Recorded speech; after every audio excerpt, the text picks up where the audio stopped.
Welcome to television था। जो journey काफ़ी धमाकेदार रही है, एपिसोड काफ़ी धमाकेदार आए हैं। क्या कहना चाहेंगे, रिग्रेट्स है शो को लेकर या अपने किसी डिसीजन को लेकर? आई थिंक रिग्रेट्स नहीं होंगे, क्योंकि आप जो करते हो, आपने अगर वहाँ पे कुछ भी किया तो आप रियल सेल्फ थे। आपने उस टाइम जो सोचा उसी टाइम डिसीजन लिया, एंड अगर आपने सोच समझ के ऐसा करा तो वो कहीं ना कहीं फेक पर्सनालिटी दिखाता है। तो मुझे अपनी जर्नी में कोई रिग्रेट नहीं है। हाँ, ये हो सकता है कि मैं थोड़ा खुल के और लोगों को अपना थोड़ा पॉइंट ऑफ व्यू दे सकती हूँ, क्योंकि सब कुछ नया था। तो वही है कि एक चांस मिलता है, उसको पूरे तरह से इस्तेमाल करो कि बार बार मौका नहीं आता है। बस वो एक चीज़ रही होगी, वरना जो भी किया आई थिंक वो मेरी जर्नी थी, वो मुझे रिप्रेजेंट करता है। तो जो किया अच्छा किया है। ओके, सो इशिता ने जैसे बोला कि बार बार मौका नहीं आता है, तो मैं भी वही कहूँगी कि मेरे लिए भी ये आखिरी मौका था। अगर मैं स्प्लिट्सविला में घुस गई हूँ तो मैंने अपना माइंड मेकअप कर लिया था कि मुझे कुछ तो करके आना है, और उसी पॉइंट ऑफ व्यू से मैं गई थी अंदर। बहुत स्ट्रॉन्ग पर्सनैलिटी लेके गई थी। मैं ये सोच के गई थी कि जैसी बेचारी आकृति रोडीज़ में थी वैसी स्प्लिट्सविला में इस बार नहीं दिखने वाली है फॉर श्योर। और इस बार मैं काफ़ी कॉन्फिडेंट थी खुद को लेके। जैसी मैंने एंट्री की, मुझे जशवंत मिला, मुझे काफ़ी अपने में इम्प्रूवमेंट दिखा शो के अंदर। और उसके बाद ऐसा लगा कि हाँ, मेरी पर्सनालिटी काफ़ी चेंज हो रही है, मैं काफ़ी स्ट्रॉन्ग बन रही हूँ, तो अच्छा लगा।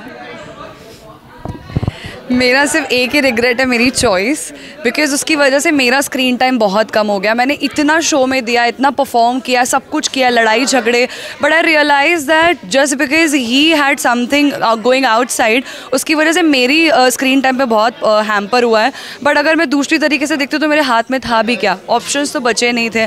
सो आई थिंक जर्नी जितनी अच्छी जानी चाहिए थी उतनी गई नहीं, but it's okay, everything happens for a reason.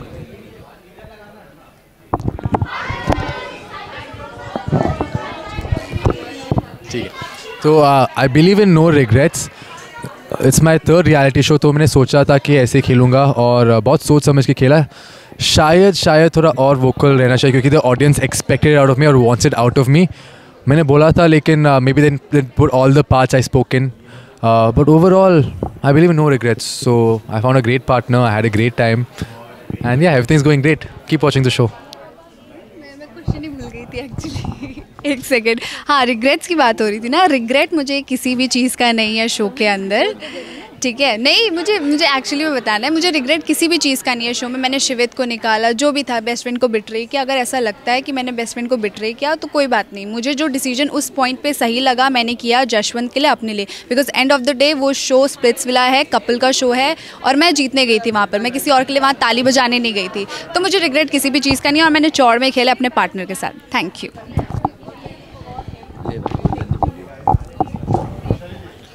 मेरा बस एक ही बहुत मेन रिग्रेट रहा है कि शो बहुत ज़्यादा टाइम पास करते हुए और भाईचारे टाइप में ना खेल दिया। अपने कनेक्शन पे ध्यान नहीं दिया, कभी खुद के बारे में ज़्यादा नहीं सोचा ना, दूसरों के डिसीजंस के साथ ही अपने डिसीजन भी उनके साथ ही चिपका दिए। जबकि बहुत स्ट्रॉन्ग पॉइंट ऑफ व्यू से अपने खुद के व्यूज़ रखने बहुत इंपॉर्टेंट थे। तो अगर नेक्स्ट शो होता है, कुछ भी होता है, तो मेरे को पता है क्या करना है। Very well prepared. ले सो यार, like I don't have any sort of regrets. It's just कि मैं अपना खुद का पोटेंशियल नहीं दिखा पाया जितना मेरे को दिखाना चाहिए था। बाकी मेरे मतलब ऐसे कुछ नहीं है, क्योंकि मेरा ये पहला शो था और इससे सीखा है मैंने, इससे बहुत कुछ सीखा है मैंने। रिग्रेट कुछ नहीं होता, क्योंकि हाँ, पहला शो था, अब सीखा है, अब आगे लाइफ में उसको अप्लाई करूँगा, जहाँ भी जो भी चीज़ें यहाँ से सीखी है। यार जैसे मैंने सीखा काम रहना, जैसे कि मैं बोलता हूँ अब कि मैंने लेजिट काम रहना बहुत सीखा है। सोचता हूँ कि अब जैसे कोई गुस्सा भी कर रहा है तो ठीक है, हंस के टाल देना या ऐसे छोड़ना छोड़, क्योंकि ऐसा ही लगता है कि अपना ही टाइम वेस्ट हो रहा है, अपनी एनर्जी वेस्ट हो रही है, और उतनी ना है भी नहीं। स्प्लिट्सविला ने इतना चूस लिया, इतनी टॉक्सिसिटी हो गई थी हमसे कि अब हमारे अंदर का कुछ बचा ही नहीं। तो हम सोचते हैं कि ठीक है, जाने दो।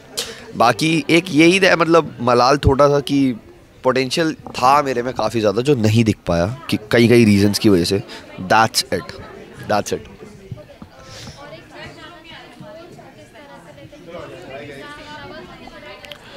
मैम देखो, मैं ट्रोल्स को ना बहुत मैं सोचता हूँ कि बोलने दो, अनलेस एंड अनटिल मेरे मॉम डैड को कोई कुछ ना बोले या मेरे मॉम डैड के बारे में कोई उल्टा ना लिखे। हमें बोलो, ठीक है, सबके फैंस होते हैं। अब सपोज़ मेरी देव से लड़ाई है, जो देव के फैंस होंगे वो बोलेंगे कि तूने, मतलब ऑब्वियसली वो सपोर्ट करते हैं, बोलते हैं, बोलो, अपने POVs रखो, गालियाँ मत दो, गलत मत बोलो, मॉम डैड पे मत जाओ, वो सारी चीज़ें। सेम मैंने एक बार आकृति के लिए भी ब्रॉडकास्ट में ये चीज़ डाली थी, तुम बोलना है, अपना पॉइंट ऑफ व्यू रखो, तुम्हें ये चीज़ ठीक लगी, तुम्हें ये चीज़ गलत लगी, बट गाली मत दो, गलत मत बोलो, माँ बाप पे मत जाओ। वो चीज़ कहीं ना कहीं ऑब्वियसली हम भी इंसान ही हैं, हम भी शो करने गए थे, वो भी जीतने गई थी, मैं भी जीतने गया था, सब जीतने ही गए थे एट द एंड। और उसके लिए जो जो इंसान से हो सका वो करा उसने। उसके अंदर अब तुम जज भी कर रहे हो तो कोई दिक्कत नहीं है, तुम्हारे POVs ऑब्वियसली हमें मैटर करते हैं क्योंकि जनता ही बनाती है, बट एट द एंड गालियाँ मत दो इतनी कि सामने वाले को लगे कि हाय ये मैं क्या करके आ गया जिसकी वजह से मेरे माँ बाप को गालियाँ सुनने को मिल रही है या इतने लोग बोल रहे हैं। That's it. यार ट्रोल से डील करने का ना मैं आपको बताता हूँ कि मेरे को अच्छा लगता है, ठीक है, ट्रोल्स वोल से कुछ भी होता है। आई टेल यू भाई कि अगर आप एक बंदे की लाइफ में या जो भी फैंसी होता है ना बेसिकली, तो बट अगर आप उनकी लाइफ में इतना इम्पैक्ट डाल पा रहे हो कि वो आपकी सोशल मीडिया पे आके आपको कुछ कह रहे हैं, मतलब बेसिकली शो तो यही है ना कि आप किसी की ज़िंदगी पे क्या इम्पैक्ट डाल पा रहे हो, वो डाल पा रहे हैं, तभी ट्रोल्स आ रहे हैं। बहुत लोग थे जो शो से निकल चुके हैं, उनको ना हेट मिली ना लव मिला। ट्रू, यही बात है कि एटलीस्ट आप जो करने गए थे वो आप करके आए हो वहाँ पे, तो आई थिंक कि हेट और love it's part of the game, तो कोई दिक्कत नहीं है, it's very easy to deal with them.